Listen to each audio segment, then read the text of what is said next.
صلاح الدین ایوبی، مسلمانوں پہ ظلم ہوا، فلسطین میں آگ لگی اور پورے فلسطین کی گلیاں خون سے بھر گئیں۔ ایک دن کے اندر 70,000 مسلمان قتل ہوا۔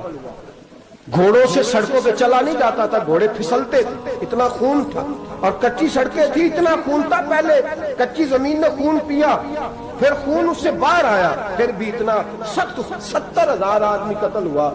صلاح الدین ایوبی کون تھے؟ میرے غوث اعظم جیلانی کے مدرسے کے طالب علم تھے۔ جامعہ نظامیہ مدرسہ، یہ مدرسے ہیں جنہوں نے دین کے مجاہد پیدا کیے، مدارس ہیں جنہوں نے دین کے مجاہد پیدا کر کے پوری دنیا کے اندر پھیلائے ہیں۔ مدارس کے اندر دہشت گردی آئی، میں اختلاف نہیں کرتا، لیکن ابھی بھی مدرسے ہیں جن مدرسوں سے رسول اللہ کے دین کا سچا درس دیا جاتا ہے، امن، پیار اور محبت کی فضا کو عام کیا جاتا ہے وہ مدارس، اور انشاءاللہ قیامت کی صبح تک وہ مدرسے قائم رہیں گے۔ صلاح الدین ایوبی مدرسے کے طالب علم ہے، مدرسے کا، لیکن مدرسہ اس کا تھا جو ساتھ درویش بھی تھا۔ صلاح الدین ایوبی اکیلا اپنے دوستوں سے کہنے لگا مسلمانوں کی مدد چند سالوں میں نکلو مدد کریں۔ انہوں نے کہا تیرے نکلنے سے کیا ہوگا؟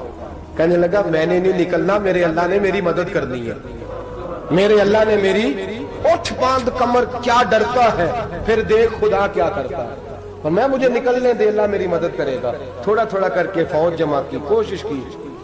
چند سالوں کے بعد اسی جگہ جہاں مسلمانوں کا خون بہا تھا، اللہ نے اسلام کا جھنڈا پھر سے بلند کر دیا۔ صلاح الدین ایوبی فاتح بن کے مسجد اقصی کے دروازے پہ کھڑا ہے۔ چند سال گزرے، عیسائیوں کا اپنا وہ ظلم ابھی یاد ہے، اور عیسائی سارے لیڈر کہتے ہیں تیاری کر لو، اب ہمارے بچے کاٹے جائیں گے، عورتیں بیوہ ہوں گی، گردنیں کٹیں گی، اب دیکھنا جتنا خون ہم نے بہایا تھا مسلمان اس سے دگنا بہائیں گے۔ صلاح الدین ایوبی گھوڑے پہ کھڑے ہیں اور پوچھتے ہیں او عیسائیوں بتاؤ تمہارے ساتھ کیا کروں؟ گردنیں جھک گئیں، جواب کوئی بھی نہیں۔ کہا تم نے 70,000 مسلمان ایک دن میں مارا تھا، بولو تمہارے ساتھ کیا کروں؟ تم نے ایک دن میں مسلمان یوں کاٹے جیسے گاجر مولی کاٹی جاتی ہے، بولو کیا کروں؟ عیسائی کہنے لگے ہمیں اپنے ظلم یاد ہے، تشدد یاد ہے، بربریت یاد ہے، تو بہتر جانتا ہے تو نے کیا کرنا ہے۔ صلاح الدین ایوبی گھوڑے پہ فاتح کھڑا ہے، آنکھوں میں آنسو آئے، تڑپ کے رویا، کہنے لگا میں تمہارے ساتھ وہی سلوک کروں گا جو میرے مصطفیٰ نے قریش مکہ کے ساتھ فرمایا تھا، لا تصریب علیہ، جاؤ تم پر کوئی زیادتی، جاؤ تم آزاد ہو۔ اس نے کہا تو کر کیا رہا ہے؟